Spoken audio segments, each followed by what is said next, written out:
loves, welcome back again to my channel. I'm so excited to be taking another content from Sweden. We are going to be looking at how Sweden is becoming insanely rich, and I'm so excited for this one. I'm a bit curious to be watching how Sweden economy is growing drastically day by day. 12th of January 2023, the Deputy Prime Minister of Sweden made an announcement about very exciting, enormously significant rocks. This is really an important day for Sweden and for the whole of the European Union. Sweden's public mining company, LKAB, revealed that one of their mines in the north had found something. Something huge. Kiruna is the largest, most modern iron ore mine on the planet. It produces around 80% of all the iron ore mined in the EU. The ore here in Kiruna contains more than just iron. Sorry, pardon me, right?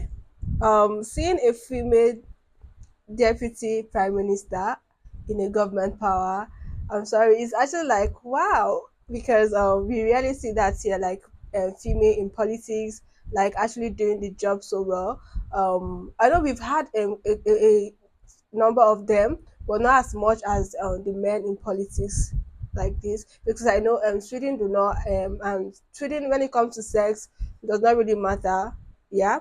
And anybody can do that. They don't look at sex when it comes to politics and their lifestyle entirely, which is actually good. I've actually seen a couple of videos from this Kiruna and moving the people from one place. Okay, let's just keep going. But wow, Rare earth really? metals have been called the quintessential symbol for the emerging, shifting global order. They power our technology, our militaries, and they are key in the transition to clean energy. Today, the EU is way too dependent on other countries for these materials. Until that day, Europe barely mined any rare earth metals. Sweden now found 1 million tons of them in the Perjeja deposit. This discovery stands to change Sweden and also the relationship between Europe and other world powers forever. China supplies actually 98% of rare earths. Another big jackpot for India. Southern Africa's rare earth minerals. Australia is the world's third largest producer of rare earths. The United States has fallen behind in the production of critical rare earth minerals. Okay, Sweden is taking over. Super rare, super important. Rare earth metals are a group of 17 elements: scandium, yttrium, and 15 lanthanides. You don't need to remember any of that though. To understand their importance, let's just look at a few examples. This is you. As you're enjoying the comfort of your home, you're interrupted by a notification. A set of miniature coils makes a paper-thin magnet vibrate, while another set of magnetic coils animate the diaphragm of your phone speaker to produce a sound that's loud and clear. To create such a small action, we need magnets created with the rare earth metal neodymium. Your favorite mukbang ASMR channel just released a new video, so you put on your headphones for maximum enjoyment. We don't judge. Your headphones too require neodymium. The video that you're watching comes to life on a screen that requires gadolinium, lithanium, and yttrium. What sounds like me and my imaginary friends playing D&D in my mom's basement every weekend actually allows you to see juicy, vivid colors without excessively draining the battery. The video is transmitted to you via a fiber optic cable, bringing ones and zeros over hundreds, maybe thousands of kilometers. To make sure the signal isn't lost over long distances, we require erbium-doped fiber amplifiers to boost the signal. Okay, you're done with your video, head outside and hail a cab. You're no peasant and go for the Uber Black.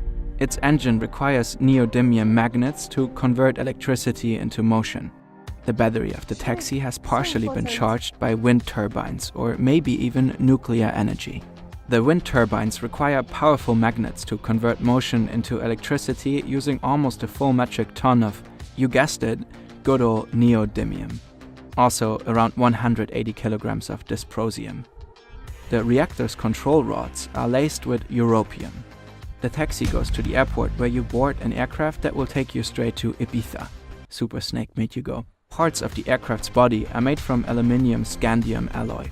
light, durable, and resistant to high temperatures. We could go on forever, but we won't for watch time. These examples barely scratch the surface of what rare earth metals are used for.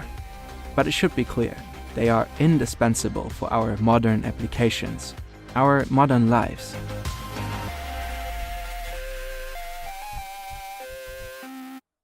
Wow, that is very important. Like in every part of our life aspect, like literally, I'm using an AirPod, I'm watching from a tab, and my phone is recording me, and that's for the help of this rare earth matter. Goodness, so important. However, for all the benefits they provide, rare earths are sneaky and they hide well. Mining them commercially is difficult. You have to seep through a lot of ore just to extract a little. What makes it even more complicated is that some countries have a lot of them and some a lot less. Europe imports around 98% of all of its rare earth metals from China.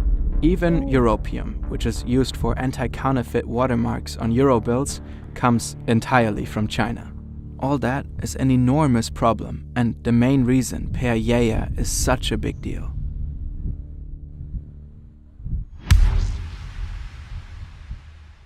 In the 1980s, the then Supreme Leader of China, Deng Xiaoping, said, "The Middle East has oil, China has rare earth metals." By 2010, China had suffocated the competition and acquired an effective monopoly on rare earth elements, providing over 90% of the global supply. The country even bargained for exclusive mining rights in several African countries to further tighten its grip on the market.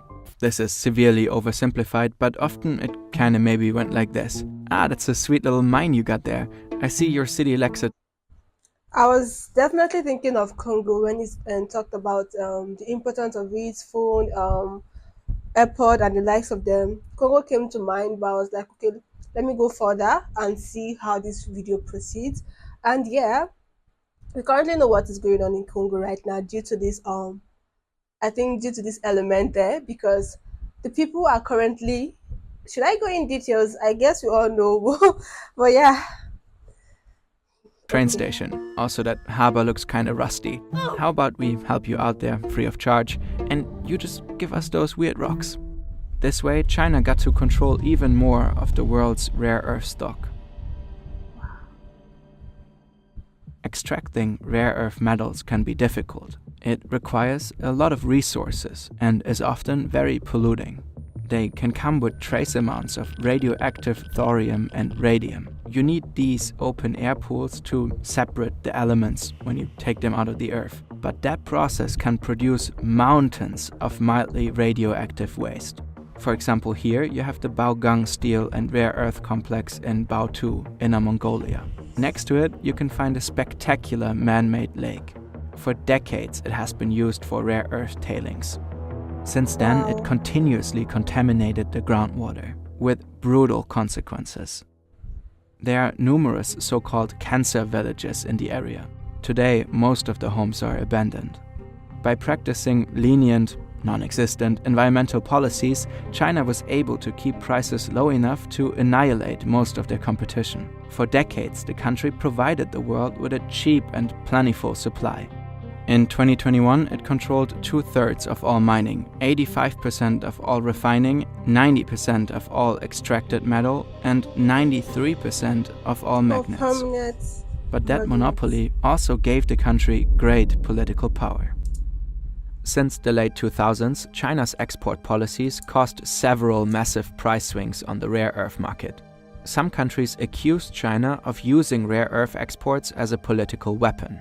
The EU, US and Japan have asked the World Trade Organization to rule on a dispute with China over Beijing's restrictions on exports of raw materials. A dispute over rare metals, which has been building for years, has come to a head. In 2012, the US, EU and Japan even sued China over supposedly abusing its monopoly. Now, if China would simply let the market work on its own, we'd have no objections. But their policies currently are preventing that from happening. Especially the US was getting increasingly worried. You see, next to iPhones and wind turbines, rare earths are needed for something else: advanced weaponry. To produce a F-35 fighter jet, you need around 420 kilograms of rare earth elements. What? A Virginia-class nuclear submarine requires almost 10 times that amount. Many modern missile guidance systems need rare earth metals. So do night vision devices, communications equipment, navigation systems, stealth technology, drones, satellites, the list goes on. Basically, a modern army cannot function without them. Over several decades, China quietly built up the ability to choke the military capabilities of the countries it doesn't like. This is such a huge problem that in 2019, the US Department of Defense started investing tens of millions in commercial rare earth production for the first time since the Manhattan Project. And today, US allies are equally concerned. First and foremost, many EU countries. The West had a collective, stark realization. These are not merely minerals, they present a serious geopolitical risk. And this is where Sweden steps in to save the day. PERJEA is the European Union's major breakthrough in reducing its dependency on China. PERJEA finally makes mining rare earth metals commercially viable on the European continent. The deposit knocks out multiple minerals with one bird. It is close to an existing mine, reducing the need to build entirely different infrastructure. Plus, it is filled with both iron and apatite. As opposed to having to seep through lots of useless rock, the deposit also gives you both of those in the process. Iron is nice, but apatite is even nicer. The mineral is a great source for phosphorus, another critical raw material that the EU currently has to import. According to the mining company, PERJEA has at least 1 million tons of rare earth elements. To put that number in perspective, EU demand totaled just 1,400 tons in 2020. It is projected to reach 6,500 tons by the next decade and as much as 10,000 tons by 2050. These rather low numbers, however, do not account for the demand for already finished goods. For example, the EU currently imports 16,000 tons of magnets per year, which are made up of roughly 1/3 rare earth metals. It is not known which rare earth metals are in the mine exactly or how much it will ultimately cost to mine them, but it is certain that the deposit will be valuable. It will change things, both for the public Swedish mining company and also for the entire European continent. Let's dare to look a decade or so into the future for a minute. Some of LKAB's biggest clients are European car manufacturers. Close to Kiruna, you can find new factories belonging to Volkswagen, Peugeot, and others. Magnets made from PERJEA rare earth metals fuel the transition from combustion to electric. Wind turbines lined up in the North Sea spin with Swedish neodymium-fueled magnets. China's political power over Europe in the arena of special rocks diminishes. Sweden is richer than ever. As you can tell, rare earth elements are incredibly valuable. But what's even more useful is capitalizing on them by understanding how they work. There's a quick and easy way to deepen your understanding of such physical and mathematical concepts. Brilliant gives you skills that can be applied to everything, literally, be it basic logic, artificial intelligence, or physics. Oh my goodness! Honestly, seeing the importance of this rare earth metal is literally we need this stuff in our everyday life. As important as it is, it's so important to mankind, to be honest. Military, social life, because without those stuff, none of these gadgets, airports, and the likes of them will be produced or made.